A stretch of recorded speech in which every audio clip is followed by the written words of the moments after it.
Hello and welcome to the Building Extraordinary Brands podcast. Today we have Sapna Pieroux with us. Sapna is a multi-award winning brand consultant, designer, author, and speaker who works with purpose-driven, ambitious thought leaders and game changers on their personal and company brands to help them make a bigger impact. Sapna is a brand partner for Rethink Press, the resident brand expert in 2 business coaching groups, a business mentor at the University of West London, and a guest lecturer at a variety of schools and universities. Her best-selling book, Let's Get Visible, will teach you how to get brand clarity, stand out in your industry, and supercharge your business growth. And that's what we're going to talk about today. So welcome to the show, Sapna. Thank you very much for having me, Jacob. And apologies, I think there's some builders outside. Can you hear the builders? I can't. And that's great. I didn't ask if I was pronouncing your name right. I hope I didn't butcher your name. Pieroux, yeah, loads of people. Yeah, you got it. Not bad actually. Yeah. Okay. So how do you actually say it? I know you're being polite here. Pieroux. It's my husband's half Belgian. So Okay. it's kind of French. There you go. All right. I'm glad we got that out of the way. But I think I mentioned this. This is the first time I've done a podcast solo. So you're the first recording. Like usually I do podcasts with my co-host, Matt Davies, for the Just Branding podcast, but you're literally the first single podcast. So I am very honored. Bear with me. I'm very honored. Thank you. Awesome. Well, I'd love to hear a little bit about your story, like how you got to where you are and how you came to write a book about, visibility and branding. So far away. Okay, well, in drawing since I was 2, drawing elephants, but I studied, this is where I was obsessed with elements, don't know. I studied design and then I did a postgrad in marketing because I kind of realized I came out of my design degree not really understanding business, and I knew I wanted to work in business. So I thought, well, if I got the marketing side colored off there as well, then that would give me a bit of a USP. So I actually fell into marketing first as a result of my marketing postgrad and worked in radio, which is the least visual medium you can think of.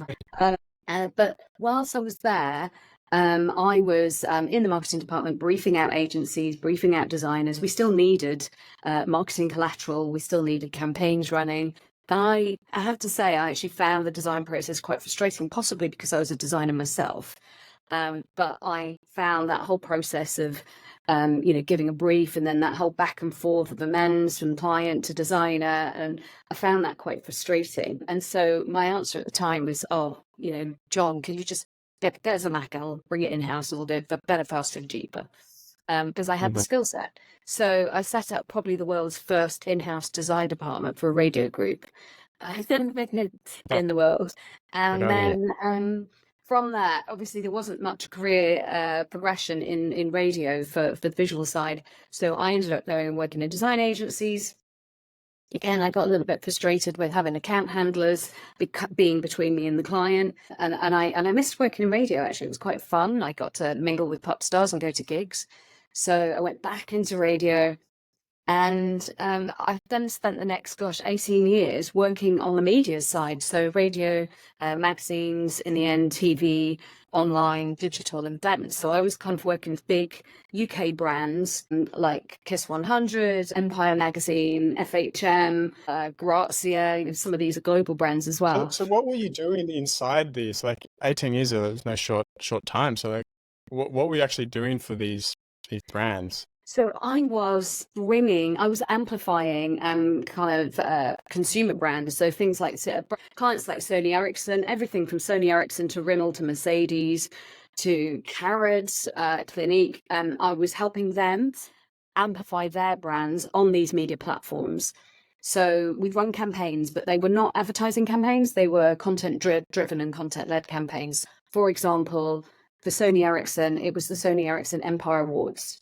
So they would come to us and kind of go, well, we're launching this new phone. We will need to kind of, promote it.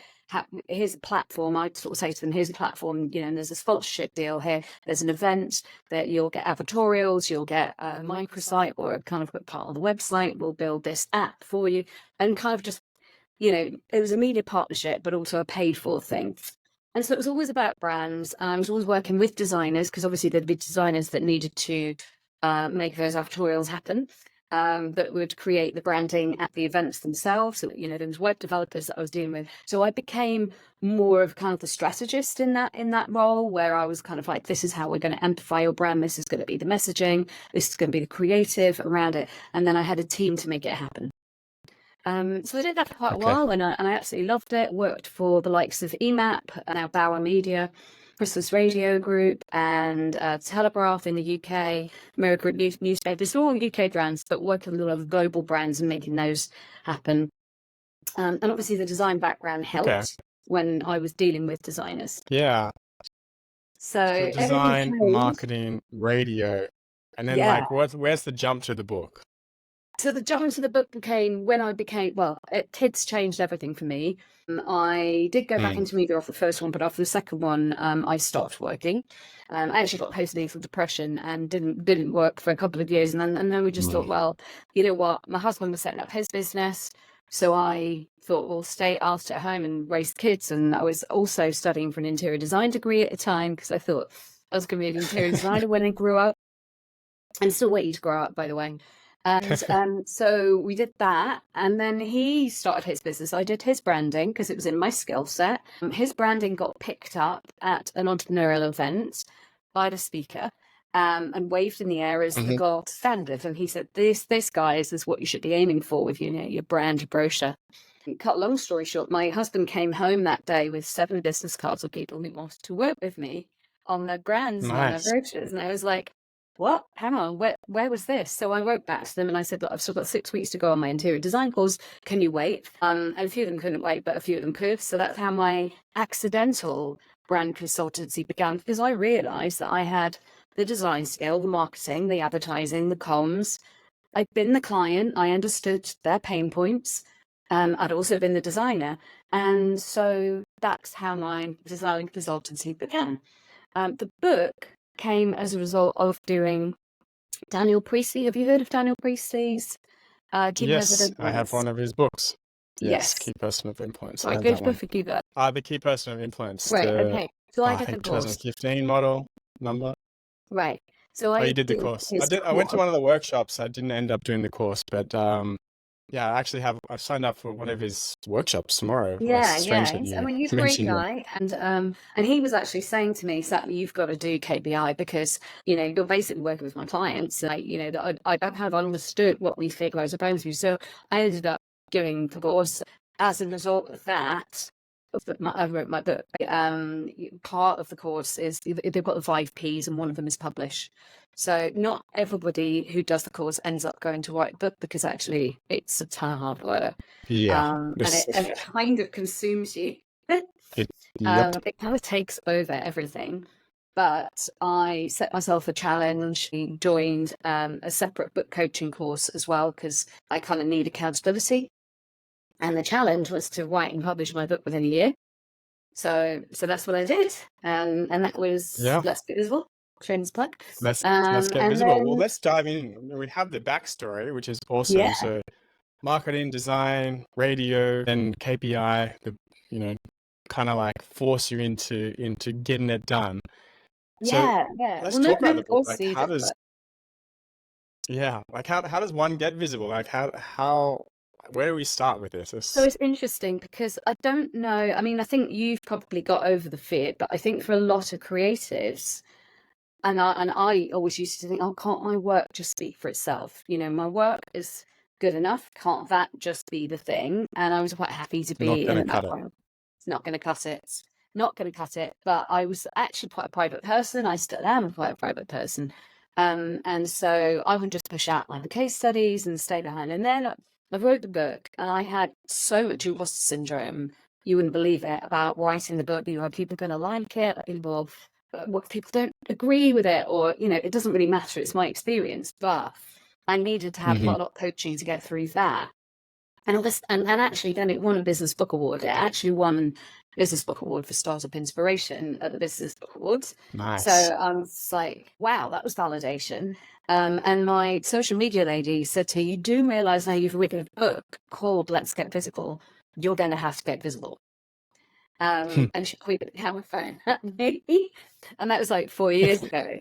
And I was just like, help. So Yeah, it's just putting yourself out there. I can't remember what the question was, but Well, how it's did I? just like, how does one get visible? Like you've Yeah, I written a mean, whole book you on kind of it. have to So make yourself. Yeah, I mean, the book is about business brand, and it's about business owners, entrepreneurs, building a brand that not only helps them get visible, but it's actually about building that brand clarity, understanding brand, that it's not just a logo, that it's a set of emotions and feelings and your vision and your mission and all of that. So it takes them through my 6-step vision process, which kind of people love. I mean, it is so powerful. I've actually created a product outfit where we can rebrand entrepreneurial businesses in a day. So as long as there's yeah, like that's one or two incredible. I saw that on your site. So yeah. let's start with the vision side of things and your process there, because I imagine that leads into, the fact that you can do it in a day and do things quite quickly. Do you just want to run through your process? Yeah, I mean, do you know what? Before I wrote the book, I didn't have it articulated as the vision process. If people asked me before how I got the results I did for them, I just said, 20 years working with brands, intuition, experience, all those things that we've got. And it's right in the book. You have to break it down into chapters. You have to articulate every single bit that you go through so someone else who's not you can understand it. And that's what forced me to think of what it is I do, in what order do I do it. And the vision process is 6 steps. So V stands for visualize, I for inner brand, S for stand out, I for the centralized for image, then output, then nurture.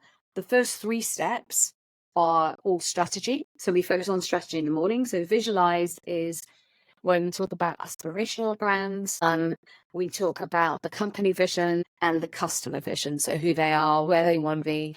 With the company vision, it's where the company is now, where they want to be in the next 3 to 5 years. With the client vision, it's who they are, where they are now, and how their lives are going to be transformed as a result of spending money with you, with your company.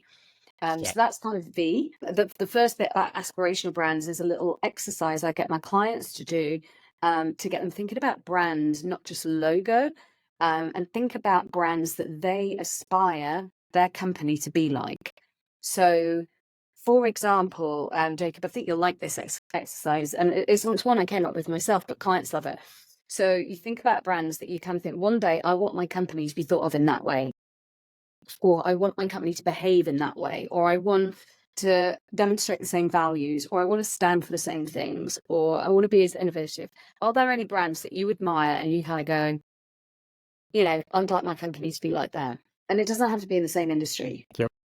All right. And that gets them on the, I guess, you and the client on the same wavelength. You're trying to Yeah, understand or, absolutely. or Because we map start out. thinking more deeply. We start thinking more deeply about brand. For me, say an aspirational brand is Apple, right? Because it's beautiful form and function coming together. And for me, design shouldn't just look pretty.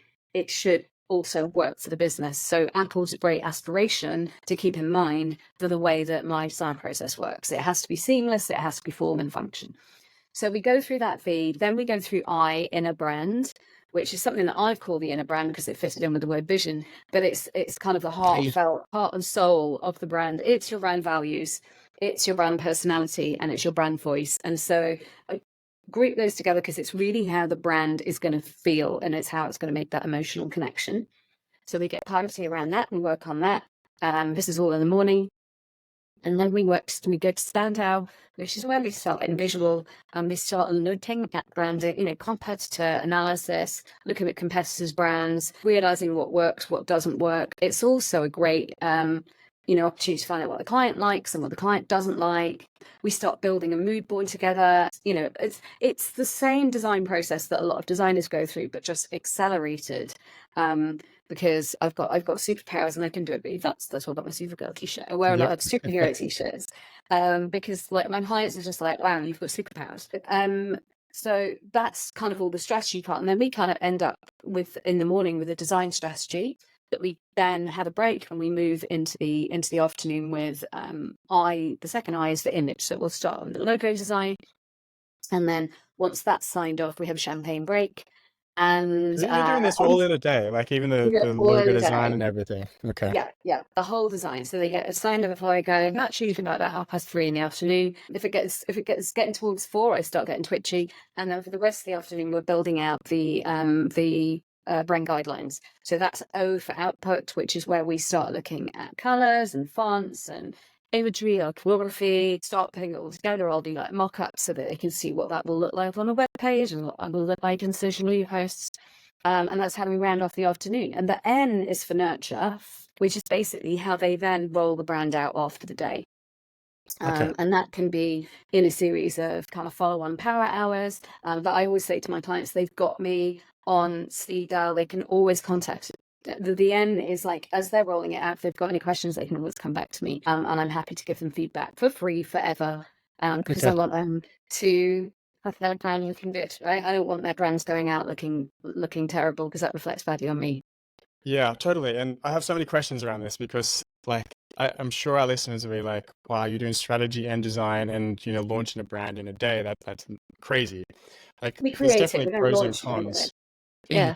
Mm. There's definitely pros and cons of this approach. And I'm Yeah. curious, like, is this something you kind of like, I don't want to say force upon. Is this something that comes out of necessity, or like, do you have another longer process, or like, I'm just trying to I figure out have the a longer balance. process. Yeah. Yeah. I have the vision. The vision process works no matter what the size of company, and it will take longer if there were more decision makers. The 1-day process was built for fast growth, fast paced entrepreneurs who literally just wanted that shit done.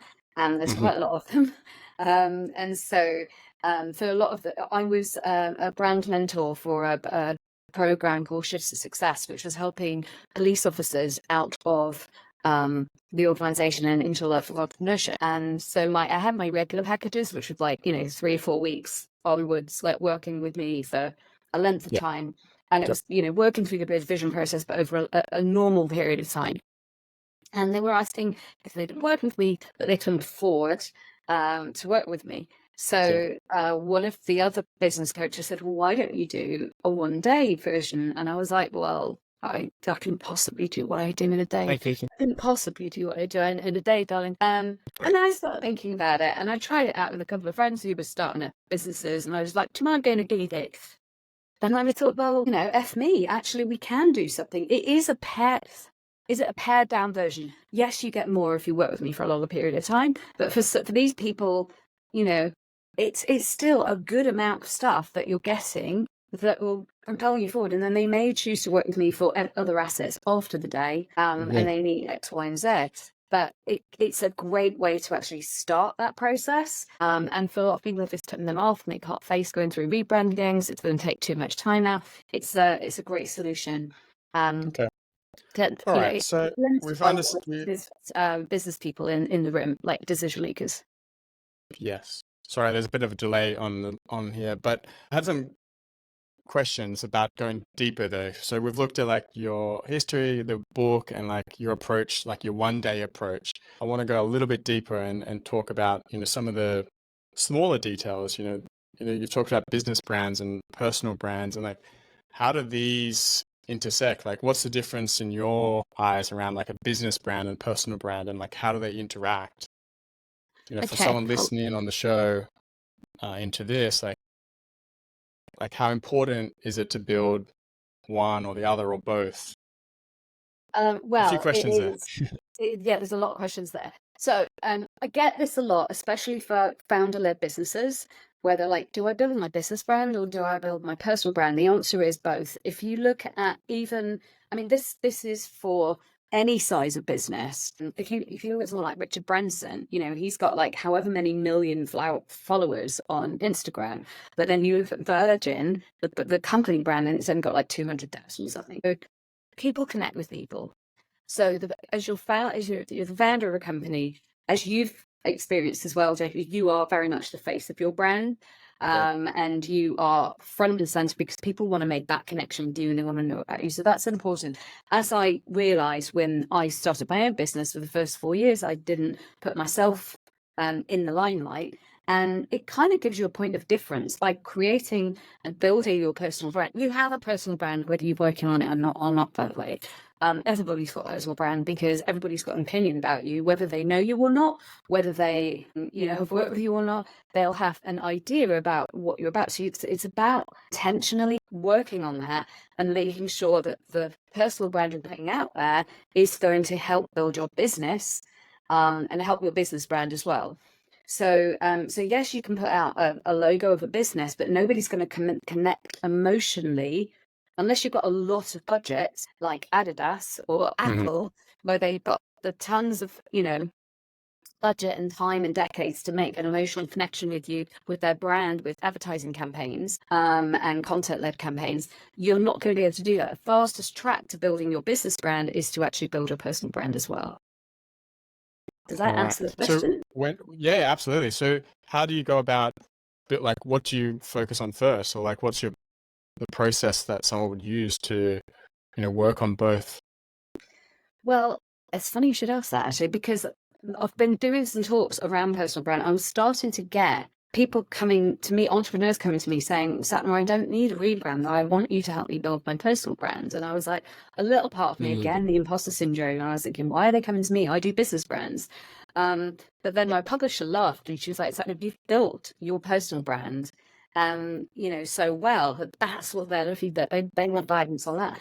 And I was trying to break it down because, again, it kind of happened organically for me. And it wasn't, I've got this process. But then I realized that my vision process, with a bit of a tweak, is kind of the same principles. So this whole thing about understanding your vision, understanding how you want to be thought of, understanding the transformation that you're going to make in the V, understanding your values, crafting your brand, has your personal brand personality, tone of voice, is, how are you going to be speaking to customers? What is that part? Because I'm a different Sapna Pieroux when I'm with my children or my partner than I am when I'm talking to clients or prospective clients. So it's about realizing what's that part of my personality that I want to push forward to build my professional personal brand. And then how am I going to stand out? So we get to S again. Stand out is, what's my difference? What's the thing that's going to make me stand out? And so, again, the One Day brand was something for me that kind of makes me memorable. It's not everything I do. Is everything I do? No, it's not. Can I work with bigger companies? Yes, I can. I was a little bit reticent to push that forward, because I was like, well, I don't want him just be known for the one thing. But my husband was like, and he's an entrepreneur as well. He was like, better to be known for one thing than not be known for anything.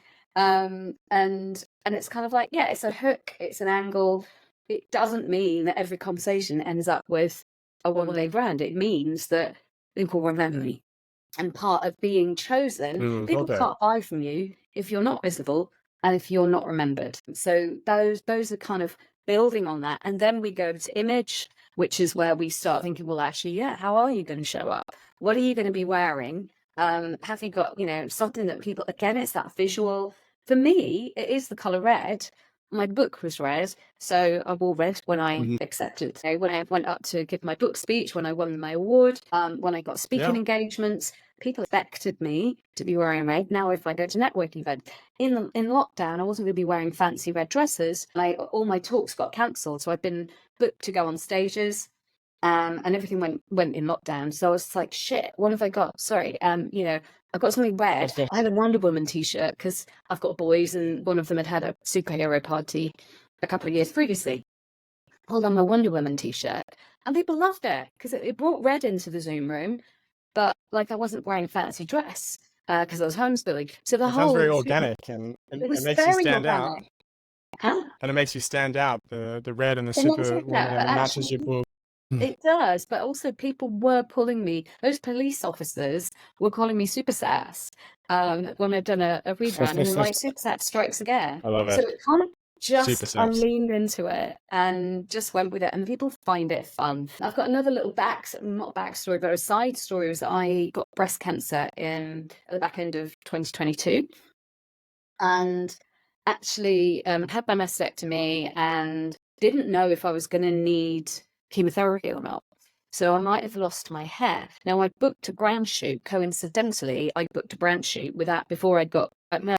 So I put it off when I got diagnosed, and then I was like, shit, I need to do this brand shoot because I might not have care if I go through chemo. So I called my photographer, who lives locally, thank goodness, And I just said, okay, can we do this shoot, because I might not have hair if I have to go to chemo.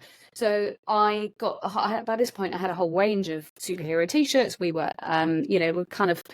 we did the shoot. We did the shoot at home. And I had all these superhero t-shirts, and that's kind of my latest brand shoot. And I've had updated ones as well. And people are loving the whole superhero thing. But I was like literally 2 weeks after my mastectomy when I had that shoot done. And in the end, I didn't Wow. need chemo. So then people were saying, "Oh my God, you even got over chemo. You even got over cancer fast." Because 3.5 months after my diagnosis, I was cancer free. And people were like, Wow. "You did everything Incredible. fast."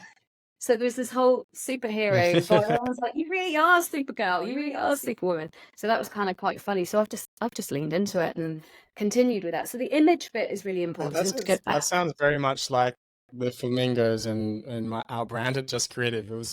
I don't have pink Really, shirts, but I do have flamingo shirts and a lot of pink things.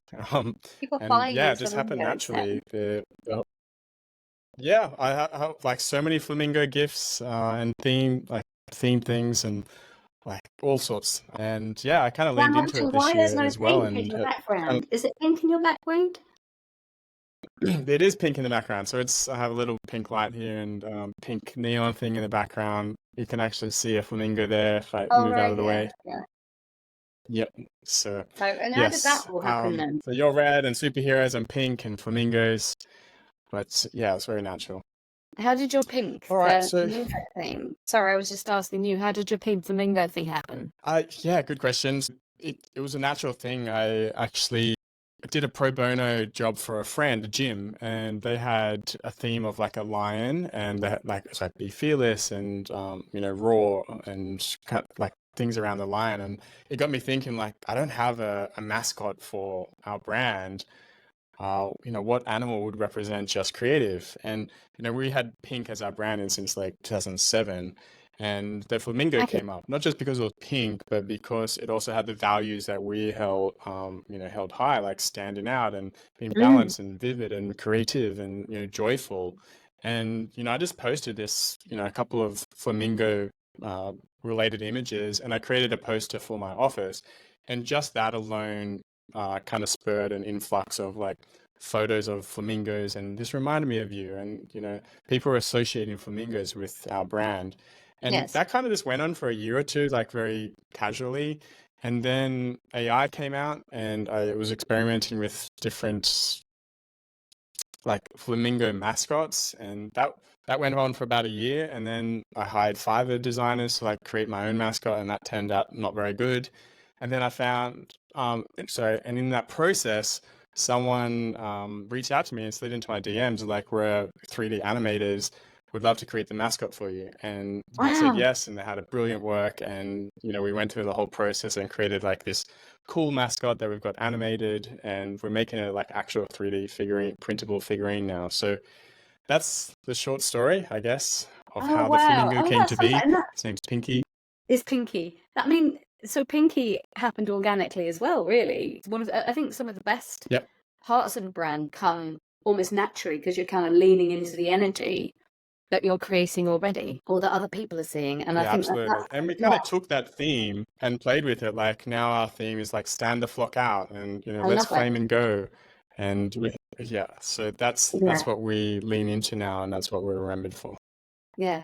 And I'm having fun with the superhero vibe. And, I'm kind of like one of one of the lines that we're using right now, but my real superpower is helping the world see you for yours. Because that's really what I'm Yeah, I love about, that. is helping people get visible and Yeah, and show.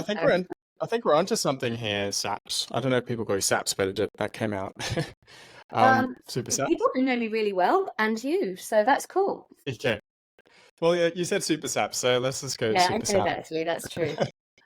All right, so I think we're onto something here because the idea of standing out is being known for something, and something that's memorable but relatable and relevant.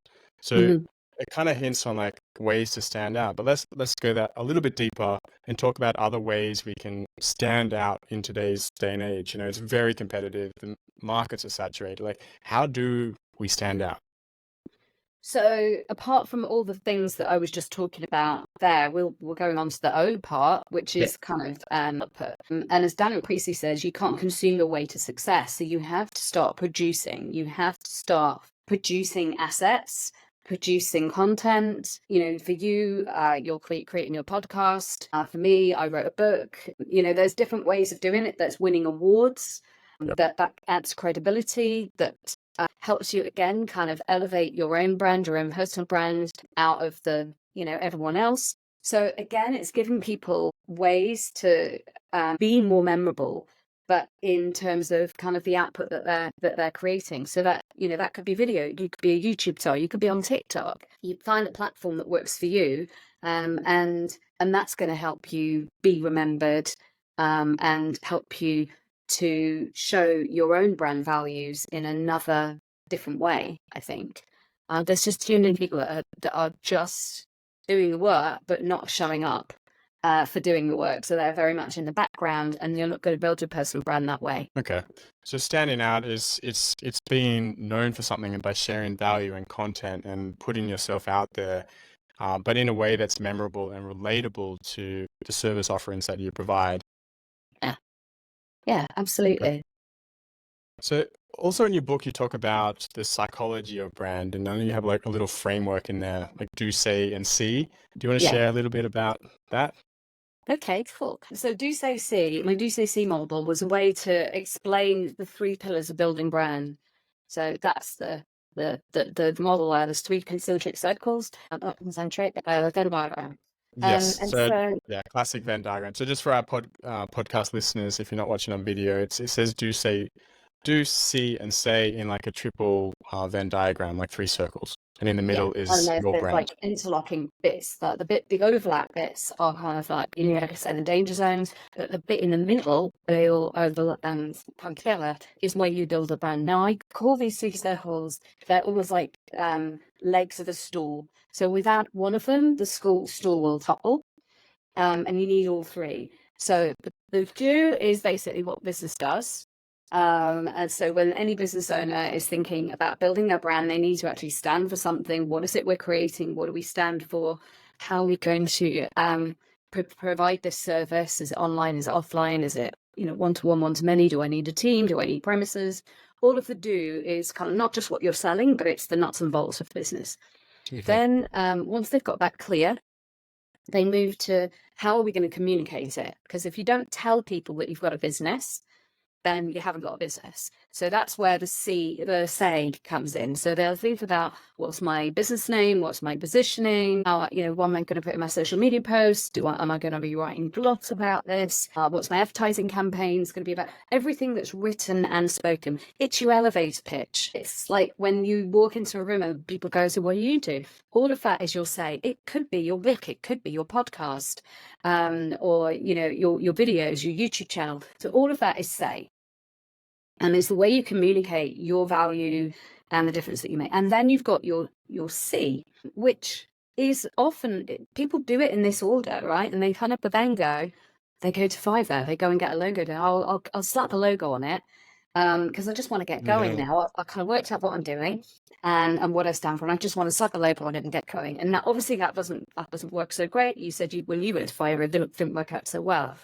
And I see this a lot. So actually C is not just the logo. C is the first impression you are giving people of your business. And that will be, yes, your logo, but it's also your branding. It's also how you show up. It's also your Zoom room. It's also the environment in which you meet people. You know, you're meeting them in Starbucks to sign $100,000 deal, or you're going to take them to a nice hotel and have a lovely lunch.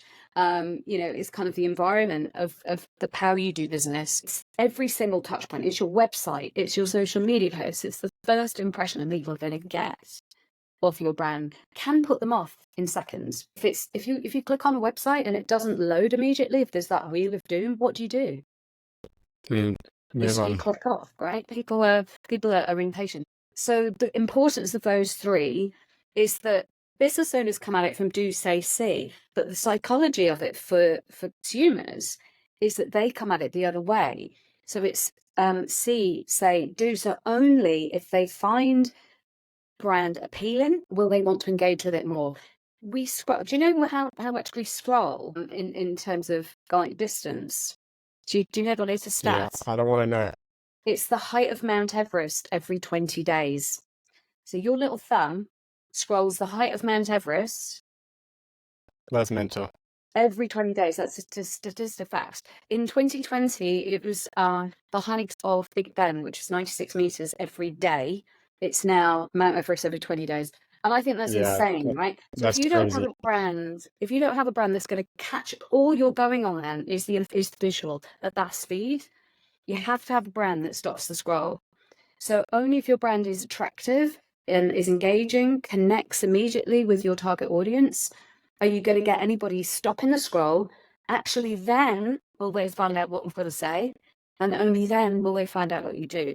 So it absolutely starts with brand, and it starts with the C. Yeah, I really love that. I haven't heard it in that kind of framework before. Like the That's opposites, so like not do it. say see, and then see say do. Like it's the other way around, right?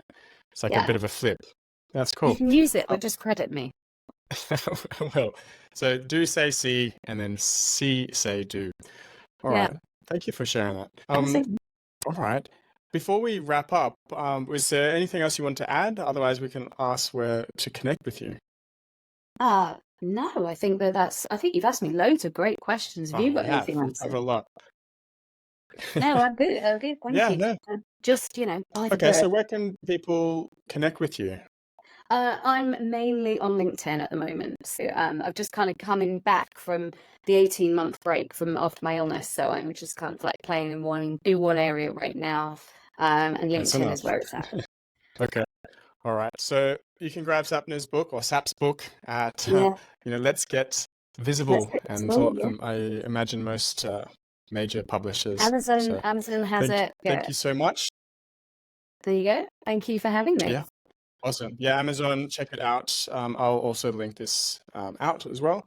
So yeah, thank you so much for sharing your knowledge on how to get brand clarity, how to stand out, how to grow, and your take on, the psychology of brand as well. Thank you very much for having me. It's been a pleasure meeting you as well.